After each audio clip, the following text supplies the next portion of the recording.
एक मुलाकात ऐसी शख्सियतों के साथ जिन्होंने दिया है अपने जीवन को एक नया मुकाम। रूबरू कराएंगे ऐसी कुछ हस्तियों के साथ एक खास शख्सियत के साथ मुलाकात जयदेव पटेल के साथ नंबर 1 इंडिया न्यूज पर। नमस्कार व्यूअर्स, मैं जयदेव पटेल और आप देख रहे हैं नंबर 1 इंडिया न्यूज। आपका एक बार फिर स्वागत है एक खास शख्सियत के साथ मुलाकात प्रोग्राम में। आज हम बात करेंगे भारत के पास अंतरिक्ष में कहीं ज्यादा स्कोप है और इसको लेकर कहीं न कहीं भारत सरकार ने जो भारतीय अंतरिक्ष एजेंसी है उसको कई अप्रूवल भी दिए हैं और बजट भी घोषणा की है। आखिर ये क्या है और इसके क्या मायने हैं, मुद्दों बात करने के लिए हमारे साथ खास सम्मान है अहमदाबाद इसरो के director Nilesh M Desai. Nilesh M Desai ji, आपका बहुत बहुत स्वागत है आज हमारे प्रोग्राम में। जी नीलेश जी, आपसे मेरा पहला सवाल है कि चंद्रयान 4 मिशन को जो भारत सरकार ने जो अप्रूवल दिया है और बजट की भी घोषणा की है, ये चंद्रयान 3 से कितना अलग होगा? जैसा कि आपको विदित होगा, भारत का ये जो चंद्रयान प्रोग्राम है पूरा, वो शुरू हुआ था लगभग 2000 के साल से और 2008 में हमने पहला चंद्रयान 1 लॉन्च किया था। उसके बाद चंद्रयान 2 2019 में लॉन्च किया गया था और उस समय सॉफ्ट लैंडिंग हम नहीं कर पाए थे। तो 2023 में चंद्रयान 3 लॉन्च किया गया और आप सबको पता ही है कि उसने कितनी अभूतपूर्व सफलता हासिल की थी। 23 अगस्त 2023 को जब हमने सॉफ्ट लैंडिंग किया था चंद्रमा की सतह पे, और वो भी साउथ पोल पे, दक्षिण ध्रुव पे, जो जहाँ तक कोई भी नहीं पहुंच पाया था, कोई दूसरा देश भी। तो उसको आगे बढ़ाते हुए उसके बाद इसरो चंद्रयान के आगे के मिशनों के बारे में अपना प्लानिंग तो कर ही रहा था। तो उसके बेसिस पे हमने जो प्रपोजल भारतीय सरकार को, हमारी जो सेंट्रल गवर्नमेंट है, उसको जो रखा गया था प्रस्ताव, वो हाल ही में आप सबने देखा ही होगा, सुना भी होगा कि केंद्रीय कैबिनेट ने उसकी मंजूरी दे दी है और वो चंद्रयान 4 नाम से जाना जाएगा, जो भारत का अपना मिशन होगा। उसको हम मून रिटर्न मिशन कहते हैं कि ल्यूनर सैंपल जो मून की सतह से, क्योंकि नेचुरल कॉन्सिक्वेंस है, अभी हम लैंड तो हो गए हैं मून पे, पहले मून के आजू बाजू हमने सैटेलाइट ऑर्बिटर रखा, उसके बाद पिछली बार हमने मून लैंडिंग किया। तो मून लैंडिंग के बाद जो नेचुरल कॉन्सिक्वेंस है उसके मुताबिक कि अभी मून से कुछ पदार्थ लेके हम वापिस आते हैं यहाँ पे पृथ्वी पर, उसका एनालिसिस करते हैं, जिससे कि भविष्य में हमको जब आदमी भेजना है मून पे तो कहाँ पे जाना चाहिए और किस जगह जाए तो हम बेहतर रहेगा, कोई अन्य संभावनाएं है कि नहीं पानी की, और उस तरह कॉलोनी स्थापित करने और भविष्य की बहुत दूर की बातें हैं, पर फिर भी उसे आपको जो सीढ़ी चढ़नी है हमको मून कॉलोनी स्थापित करने की, तो उसके लिए जो नेचुरल कदम होगा वही करने हम जा रहे हैं चंद्रयान 4 मिशन में। और वही उसी की मंजूरी केंद्रीय कैबिनेट ने दे दी है। लगभग 2100 करोड़ के आजू बाजू उसका कुल बजट रहेगा और इसमें चंद्रयान 4 नाम रखा गया है उसका। और जैसा कि मैंने बताया, मून रिटर्न सैंपल मिशन उसका नाम है, ल्यूनर सैंपल रिटर्न मिशन। और उसका लैंडिंग साइट अभी सिलेक्ट करना बाकी है, जहां हम पिछली बार उतरे थे शिव शक्ति पॉइंट, वहीं पे जाए या कोई और जगह इक्वेटर पे जाए, विषुवत पे जाए, तो ये सब डिसाइड होगा अभी आगे की स्ट्रेटेजी। और इस बार अभी चंद्रयान 3 के मुकाबले इधर 2 बार हमको लॉन्च करना पड़ेगा, क्योंकि बहुत बड़ा सैटेलाइट है। तो उसमें 4 मॉड्यूल रहेंगे, transfer module, re-entry module, lander module और एसेंडर मॉड्यूल। तो इस तरह से 4 मॉड्यूल को ले जाना, एक हमारे लॉन्च व्हीकल की जो कैपेसिटी है उसके कहीं अधिक है, तो इसी कारण हमको जो हमारी LVM-3 जो लॉन्च व्हीकल है मार्क 3, उसके 2 मिशन करने पड़ेंगे। और एक मिशन में 2 मॉड्यूल जाएंगे और दूसरे मिशन में दूसरे 2 मॉड्यूल जाएंगे, और इस तरह से पूरा प्लानिंग किया गया है। जी नीलेश जी, चंद्रयान 4 मिशन जो इसको भारत सरकार ने मंजूरी दी है, ये क्यों जरूरी है, कितना जरूरी है, और ये भारत के अचीवमेंट को कैसे डिसाइड करेगा आगे आने वाले समय में? तो जैसा कि मैंने बताया कि भविष्य में आदरणीय हमारे माननीय प्रधानमंत्री जी ने हमको, इसरो को जो टारगेट दिया है कि 2040 तक आप मैन ऑन मून, यानी कि एक भारतीय को चंद्र की सतह पे हमको उतारना है। तो लैंडर को हमने उतार दिया पिछली बार। इस बार हम वहाँ के पदार्थों की, वहाँ की सॉइल की, वहाँ की जमीन की और मिट्टी की और दूसरे रॉक्स की, वो सब की स्टडी करके फिर एक अलग तरीके से जब मेन मिशन करना हो तो उसमें पूरी कोई भी चूक नहीं लेनी चाहिए, क्योंकि आदमी को जब अगर हम जीवित आदमी को ऊपर ले जाते हैं तो सही सलामत वहां उतारना है, उतारने के बाद वापस भी लाना है। जैसा कि नील आर्मस्ट्रांग का हुआ था 20 जुलाई 1969 को, जी तो उस तरह से हमारा भी मिशन होगा भारत का अपना खुद का, जबकि भारतीय मून पे पैर रखेगा 2040 का हमको टारगेट दिया गया है। बहुत ही बड़ा टारगेट है, तो उसको हासिल करने के लिए जो स्टेप करने हैं उसकी श्रृंखला में एक कदम है चंद्रयान 4 का मिशन। तो इसलिए ये जरूरी है कि करना, क्योंकि आगे का कदम अगर उठाने हैं और पूरे विश्व में लोग स्टडी कर रहे हैं अन्य प्लैनेट्स का जिसमें मून भी शामिल है, तो सबसे पहले हम अपने पड़ोसी का ध्यान रखते हैं, उसी तरह मून का स्टडी करना जरूरी है। तो पूरे एंगल से देखें तो भविष्य की जो हमारी योजनाएं हैं उसको परिपूर्ण करने के लिए ये चंद्रयान 4 मिशन करना जरूरी है, और इसीलिए हमको हमारी प्रपोजल को केंद्रीय कैबिनेट की मंजूरी मिल गई।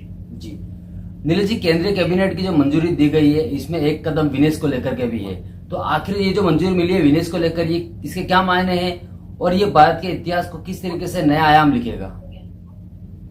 वीनस ऑर्बिटर, तो जिस तरह से मैंने बताया कि हमेशा हमारा ध्यान अपने पड़ोसियों की ओर ज्यादा जाता है, तो उसी तरह से हमने चंद्र का पहले स्टडी किया, फिर मंगल की ओर देखा गया, क्योंकि मंगल पृथ्वी जैसा ग्रह है ऐसा सोच के, तो उसका अध्ययन पहले हमने किया।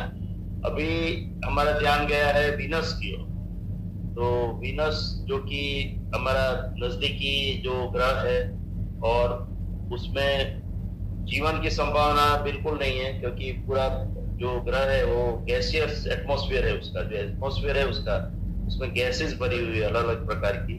तो उसका स्टडी करने के लिए, और उसकी उत्पत्ति पृथ्वी की तरह ही हुई थी और उसके बाद वो उसका एटमॉस्फेयर कैसे ऐसा गैसियस बन गया, तो वो सब स्टडी करने के लिए वीनस का स्टडी करना बहुत जरूरी है, क्योंकि भविष्य में शायद पृथ्वी की हालत ऐसी तो ना हो जाए, तो इसकी भी कई संभावना है कि नहीं, और है तो उसके बारे में हम क्या कदम उठाए कि इस तरह से हमारी हालत भी ऐसी ना हो जो अभी आजकल वीनस की है, क्योंकि जहाँ पे जीवन पर अपना लगभग मुश्किल जैसा दिख रहा है, क्योंकि जिस तरह से गैसियस एटमॉस्फेयर है, ऊपर से देखे तो पूरा गैस से ढका हुआ है, कारण हमको कुछ दिखेगा ही नहीं। तो इस प्रकार के अलग अलग प्रकार के ऐसे सेंसर रखने पड़ेंगे जो उसको पेनिट्रेट करके उसकी सतह पे क्या हो रहा है वो सब हमको बातचीत उसके बारे में जानकारी दे।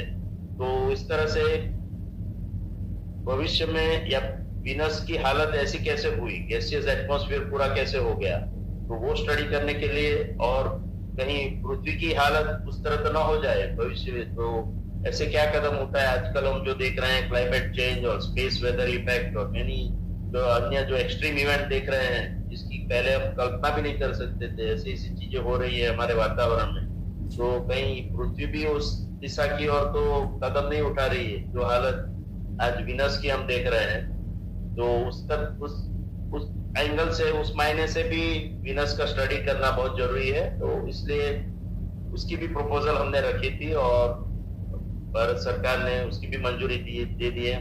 लगभग 1200 करोड़ के आजू-बाजू का मिशन होगा, जिसमें पूरी मिशन की कॉस्ट आ गई उसमें, उसको लॉन्च करने का, उसका सैटेलाइट के लिए जो पैसे लगेंगे और उसका मिशन कंट्रोल करने के लिए, तो सब कुल मिला के ये बजट जरूरी है। और हमारे सामने जो लक्ष्य है, दोनों जो परियोजना है, दोनों प्रोजेक्ट करने का, वो लगभग 2028 के आजू बाजू का है, क्योंकि वीनस में आपको बहुत अपॉर्चुनिटी नहीं मिलती, अगर वो आप चुक जाते हो तो फिर 2-3 साल और राह देखनी पड़ती।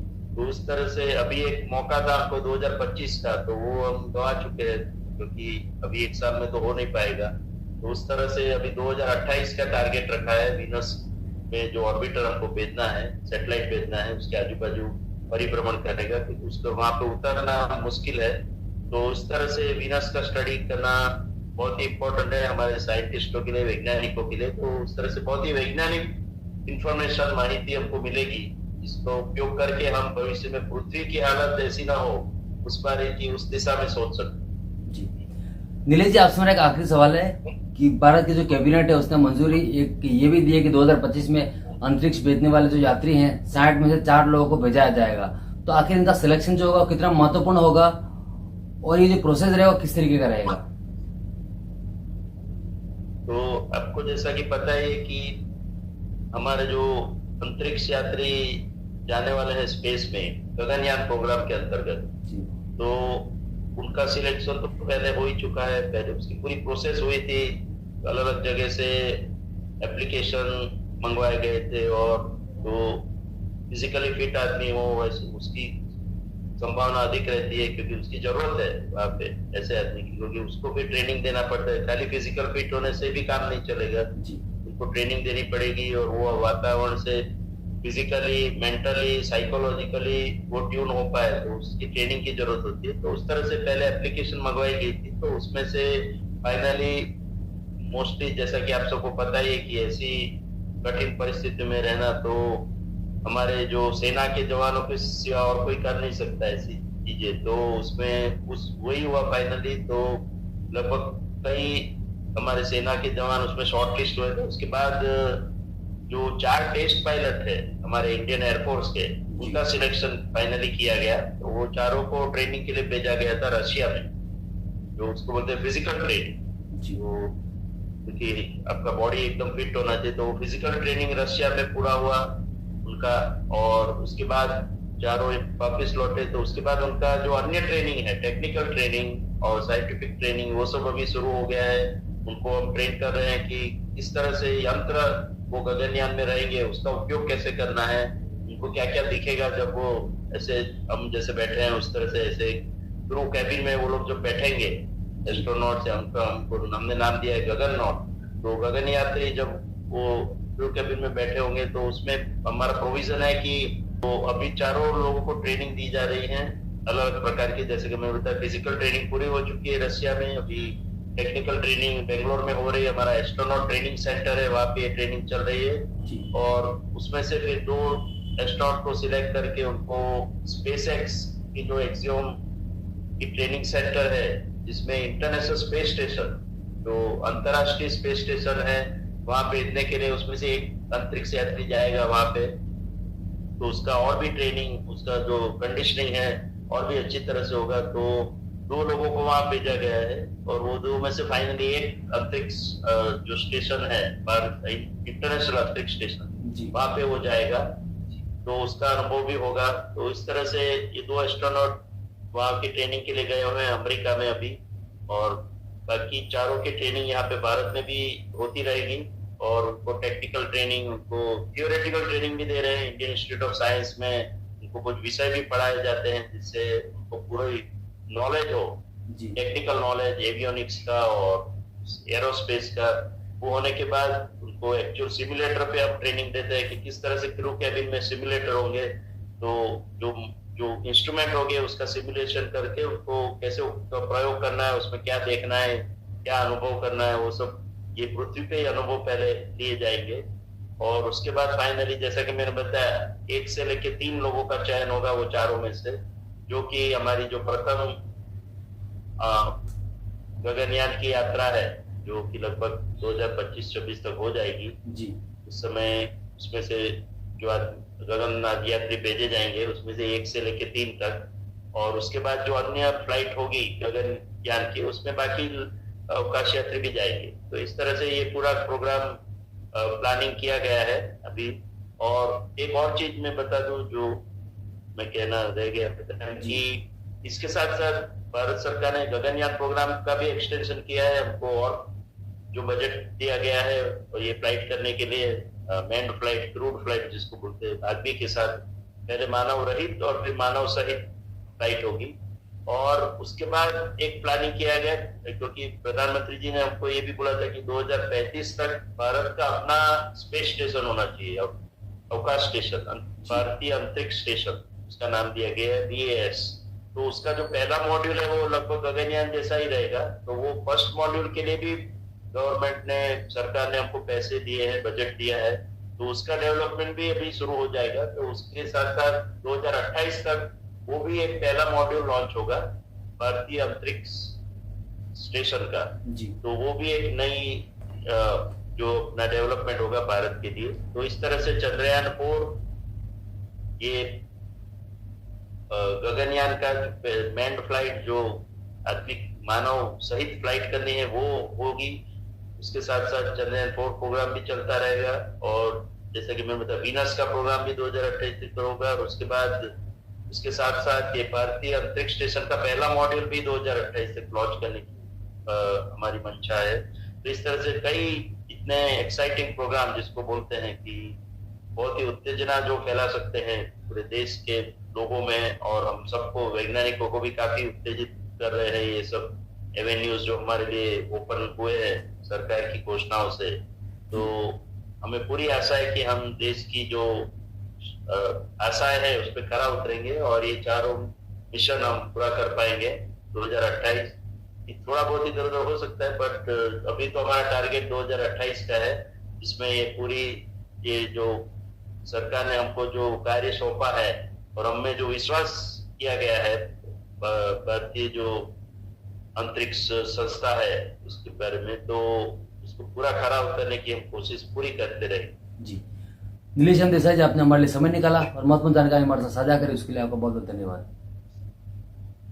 धन्यवाद।